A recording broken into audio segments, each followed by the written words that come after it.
Hello, good morning student. My self Priya Mittal. Previous class में हमने discuss किया था कि काई स्क्वायर क्या है, इसकी प्रॉपर्टीज़ क्या है और काई स्क्वायर को हम कहाँ कहाँ यूज़ करते हैं। यानी कि दो मेथड्स हमने बताए थे। तो किसी भी टेस्ट के अगर गुडनेस को चेक करना तो वहाँ पे हम काई टेस्ट को यूज़ करते हैं, और एक जहाँ पे टेस्ट ऑफ इंडिपेंडेंस लगाना हो, जहाँ पे हमारे एट्रीब्यूट्स ही मेजर करने, वहाँ पे हम काई टेस्ट का यूज़ करते हैं। फर्स्ट हमने प्रीवियस क्लास में डिस्कस किया था कि जहाँ हमारी ऑब्जर्व फ्रिक्वेंसी और एक्सपेक्टेड फ्रिक्वेंसी तो वहाँ पे हम काई स्क्वायर को कैसे यूज़ करते हैं। अगर हमारी ऑब्जर्व फ्रिक्वेंसी एक्सपेक्टेड फ्रिक्वेंसी के पास है तो वहाँ पे काई स्क्वायर की वैल्यू कम आती है, और जब हमारी ऑब्जर्व फ्रिक्वेंसी एक्सपेक्टेड फ्रिक्वेंसी से जितनी ज़्यादा दूर होगी काई स्क्वायर की वैल्यू उतनी ही ज़्यादा है। तो वहाँ पे हमने किसी भी टेस्ट की गुडनेस ऑफ फिट को कैसे चेक किया जाता है काई स्क्वायर का यूज़ करके, वो हमने डिस्कस किया था। आज हम डिस्कस करेंगे टेस्ट ऑफ इंडिपेंडेंस। जब हमारे वेरिएबल्स दो या दो से ज़्यादा है, जब हमें किसी एट्रीब्यूट्स को मेजर करना है तो वहाँ पे हम काई टेस्ट को कैसे यूज़ करेंगे, आज हम ये डिस्कस करेंगे। Let's come. काई स्क्वायर एक नॉन पैरामेट्रिक टेस्ट है, टेस्ट ऑफ इंडिपेंडेंस, यानी कि जब हमारे पास किसी भी वेरिएबल्स के एट्रीब्यूट्स एंड ट्रेट्स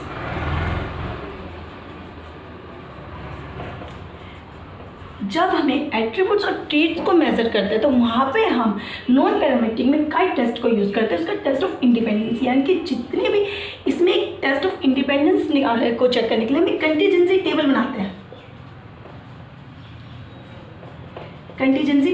इस कंटीजेंसी टेबल को हम क्रॉस टैब या फिर क्रॉस टैबुलेशन मैट्रिक्स भी बोला जाता है। इसको एक क्रॉस टैब बोला जाता है, क्रॉस टैबुलेशन मैट्रिक्स में बोला जाता है, क्योंकि मैट्रिक्स की फॉर्म में होता है। हमारे सेल्स बटे, हमारे कॉलम्स होती है, रो होती है, और हमारे वेरिएबल्स दो या दो से ज़्यादा होते हैं। अब हमारे जो एट्रीब्यूट्स और ट्रेट्स होते हैं, फॉर एग्जांपल जैसे कि मैं दो वेरिएबल्स ले लेती हूँ, फादर और सन। अब यहाँ पे एक वेरिएबल तो फादर और सन मैंने ग्रुप्स में डिवाइड कर दिया, और एक वेरिएबल मैंने यहाँ दो वेरिएबल्स ले लिए, इनकी एक की तो मैंने इंटेलिजेंसी और IQ, इन दोनों को मेजर कर रही कि उनकी इंटेलिजेंसी और उनकी IQ, फादर और सन की डिफरेंस है, इनके बीच में कितना एसोसिएशन है, यानी कि वो सिग्निफिकेंट डिफरेंस है। जो हमारे पास ऑब्जर्व फ्रिक्वेंसी आई है उनमें अंतर, जो सिग्निफिकेंट डिफरेंस है या नहीं है, ये एक दूसरे से कितना इंडिपेंडेंट है, ये चेक करने के लिए हम टेस्ट ऑफ इंडिपेंडेंस को यूज़ करते हैं। अब यहाँ पर हम उनको एक नॉमेरिकल पोर्शन से, नॉमेरिक प्रैक्टिकल क्वेश्चन से सॉल्व करेंगे ताकि वो हमें इजीली कंसेप्ट क्लियर हो जाए। फॉर एग्जाम्पल मैंने यहाँ दो ग्रुप्स लिए, बॉयज़ एंड गर्ल्स। बॉयज़ जो मेरा एक इसका वेरिएबल हाई इंटेलिजेंसी या लो इंटेलिजेंसी, वेरिएबल एक तो वेरिएबल मेरा हो गया हाई इंटेलिजेंसी लो इंटेलिजेंस, एक वेरिएबल होगा बॉयज़ एंड गर्ल्स। तो यहाँ इनके अलग अलग वैल्यू दी हुई है, जैसे 15 बॉयज़ में हाई इंटेलिजेंस में 15, लो इंटेलिजेंस में 20, गर्ल्स की हाई इंटेलिजेंस में 14, लो इंटेलिजेंस में 18। अब मुझे इनके बेस पे मैंने हाइपोथेसिस क्रिएट किया कि there is significant difference between observe frequency या इंडिपेंडेंट, कि मैंने ये कहा observe frequency at level 0.05 level पे, कि 0.05 लेवल पे जो ये वेरिएबल्स है इनमें सिग्निफिकेंट डिफरेंस है ऑब्जर्व फ्रीक्वेंसी में, यानी कि एक दूसरे से इंडिपेंडेंट है, इनके बीच में कोई भी रिलेशन या एसोसिएशन नहीं बनता। वो जो भी कॉलम में इनकी फ्रीक्वेंसी है वो एक दूसरे से बिल्कुल ही इंडिपेंडेंट है ऑब्जर्व फ्रीक्वेंसी। अब हम इसको चेक करते हैं कि क्या इंडिपेंडेंट है या नहीं है। ये जो मेरे पास वेरिएबल दो या दो से ज़्यादा वेरिएबल्स क्या एक दूसरे से इंडिपेंडेंट है या नहीं, क्या इनके बीच में सही में कोई रिलेशन है या नहीं, एसोसिएशन बनता है या नहीं बनता। तो जो हमारा फॉर्मूला होता है, ये हमारा सिंपल होता है काई स्क्वायर इज इक्वल। अब इसको एक बहुत ईजी मेथड से जो मैं आपको बताऊँगी कैसे इस फॉर्मूले को लर्न करते हैं। यहाँ A, इनको B, C एंड D। अब मैं A प्लस में B, पहले यहाँ A प्लस में B, C प्लस में D, A प्लस में C, B प्लस में D, A प्लस में B 35, C प्लस में D 32, A प्लस में C 29, B प्लस में D 38।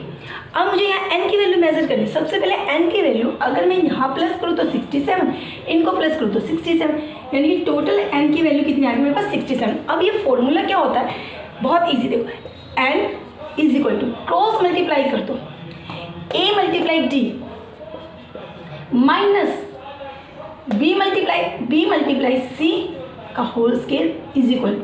अब जो मैंने a प्लस में b, c प्लस में d, a प्लस में c, b प्लस में d इनको प्लस किया, इन सबको आपस में मल्टीप्लाई कर देते हैं। a प्लस में b मल्टीप्लाई c प्लस में d मल्टीप्लाई a प्लस में c मल्टीप्लाई b प्लस में d।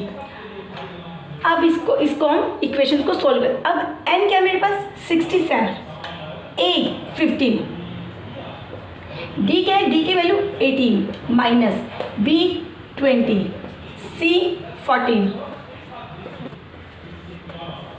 a प्लस में b की वैल्यू 35, c प्लस में d की वैल्यू 32, a प्लस में d की वैल्यू 29, b प्लस में d की वैल्यू 38।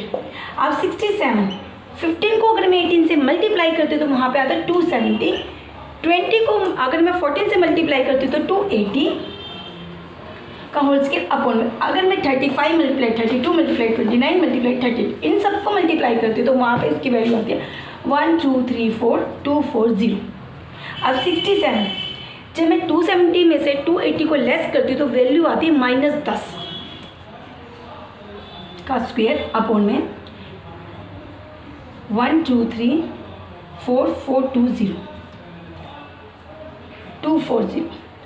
अब मैं -10 को -10 दो बार अगर मल्टीप्लाई करती हूँ तो माइनस माइनस को मल्टीप्लाई करती हूँ प्लस हो जाता है, 10 मल्टीप्लाई 10 इंटू 100 हो जाता है, यानी कि 6700 अपॉन में 1 2 3 4 240, 0 से 0 कट। अब मैं इसको इससे डिवाइड करती हूँ 670 1 2 3 4 2 4 0.000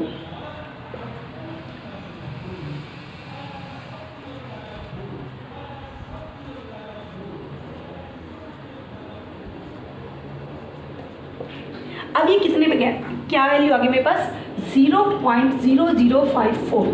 अब जो काई स्क्वायर की वैल्यू मेरे पास आई 0.0054। अब मेरी डिग्री ऑफ फ्रीडम, जैसे कि हम प्रीवियस क्लास में डिस्कस कर चुके हैं, काई स्क्वायर में डिग्री ऑफ फ्रीडम कैसे निकालते हैं, rho minus one and column -1, यानी कि रो मेरे पास कितनी है 2, कॉलम कितने हैं 2, यानी कि 1 मल्टीप्लाई 1 यानी कि इक्वल टू 1।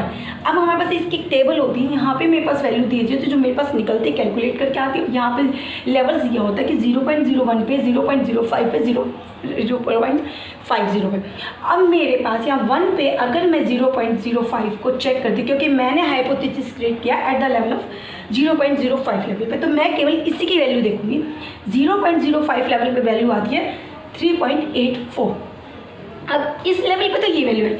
अब मेरे पास कैलकुलेटेड वैल्यू है 0.0054, जैसे कि मैं प्रीवियस क्लास में डिस्कस कर चुकी हूँ कि अगर if calculated value is less than table value then null hypothesis accepted, otherwise null अगर calculated value is more than table value null hypothesis rejected. तो यहाँ पे मेरे पास जो कैलकुलेटेड वैल्यू है वो मेरी टेबल वैल्यू से कम है, तो मैं नल हाइपोथेसिस को एक्सेप्ट करती हूँ। There is significant difference between observe, यानी कि जो मेरी ऑब्जर्व फ्रीक्वेंसी है, जो हर कॉलम में फ्रीक्वेंसी है वो एक दूसरे से इंडिपेंडेंट है, इनके बीच में कोई भी रिलेशन नहीं है, वो एक दूसरे से एसोसिएशन नहीं बनता, वो एक दूसरे से इंडिपेंडेंट है। यानी कि बॉयज़ और गर्ल्स की जो हाई इंटेलिजेंसी लो इंटेलिजेंसी वो एक दूसरे बिल्कुल उनमें डिफरेंस है, वो एक दूसरे से डिफर करे, वो एक दूसरे से इंडिपेंडेंट है। तो ये ऐसे हम काई टेस्ट को टेस्ट ऑफ इंडिपेंडेंस के थ्रू चेक करते हैं।